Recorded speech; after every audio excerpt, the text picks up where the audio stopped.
brings us to the statement of Imam at-Tahawi, or the explanation of the statement of Imam at-Tahawi by Ibn Abil Izz al-Hanafi rahimahullah ta'ala.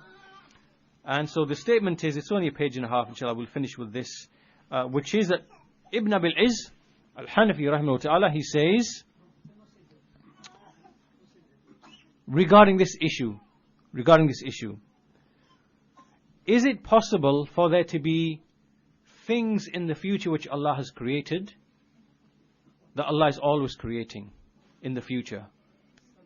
And likewise, in the past, is it the case that Allah has always been creating in the past? Right? Going back into eternity. So do we affirm it both ways? Do we deny it both ways?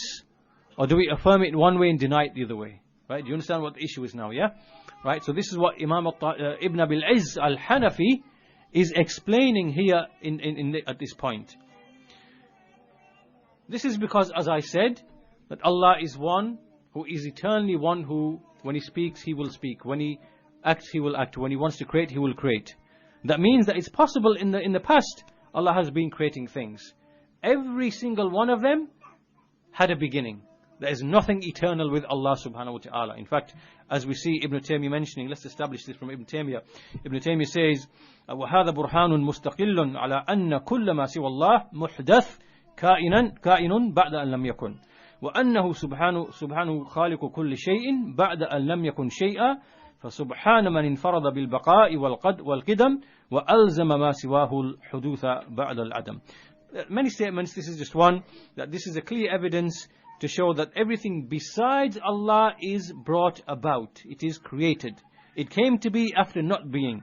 And that He, subhanahu, is the creator of every single thing after it was nothing. So glory be to Allah, the one who is unique in His eternity, and the one who made everything besides Him to come to be after it did not exist. And there's many other statements of Ibn Taymiyyah to show that everything besides Allah had a beginning. Right? Even if we can believe at the same time that Allah, if He wanted to create something, He will create something going back into eternity. Right? So the point being here, from Ibn Abil Izz al-Hanafi, he says that on this issue of whether we can have events taking place in the future and whether events were taking place in the past.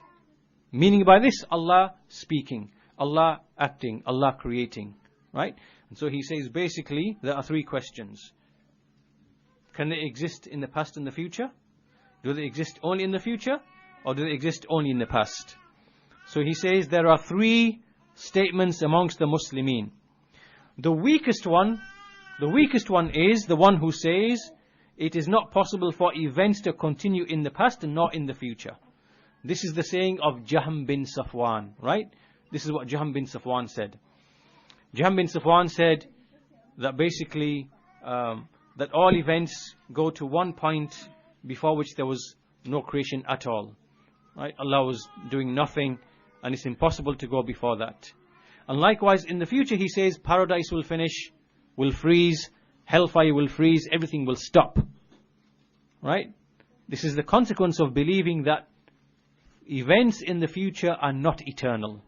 This is what he said. This is why Jahm bin Safwan and one of the Mu'tazila, Abu al-Hudayl al-Allaf, they said that there will be a point in time when the people in hellfire will just freeze like this. Everything will stop. And likewise the people in paradise, everything will just freeze and stop. Everything will stop. All events will stop. Why? Because they believe it's impossible for events to continue in the future. But this is wrong, because we believe Allah is eternal. His names are eternal. His attributes are eternal. His actions are eternal. When He wants to act, He will choose to act. So in the future, Allah will continue acting if He wants, to create if He wants.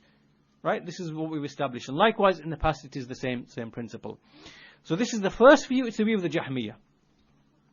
The second view is the view of the people like the Asharis and Maturidis. They say that in the future we accept that events will continue. Paradise is eternal. The people of paradise are eternal. So they accept this. But in the past, it is impossible. Why do they say this? Because they want to allow themselves to build a proof for the universe having a beginning. Right? Right? They want history to stop at just this universe. Right? And so, but before this, there's nothing. And this is incorrect as well. And as for the view, the third view is that it is possible for events to go in the past and likewise in the future. This is the view of the A'immatul Hadith. This is a statement of the A'immatul Hadith, the Imams of Hadith.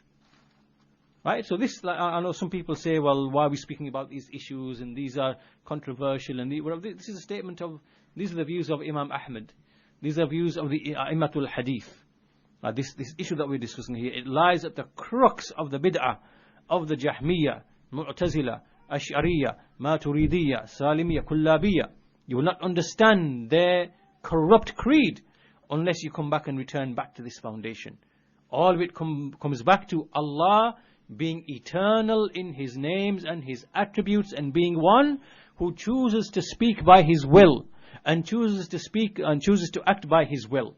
Right? If you affirm this, then the rest of this naturally follows. It naturally follows. Right? And if you don't affirm this, this is where now we start coming into the doubts and the shubuhat of the Jahmiyyah and the Mu'tazila. So then, and other than them, then he says there is no doubt that all of the factions, they all believe and they say that everything which is besides Allah is created after it did not exist. And this is the saying of the messengers and their followers from the Muslims and the Jews and the Christians. And then he goes on to establish some other things, and we can leave those other details.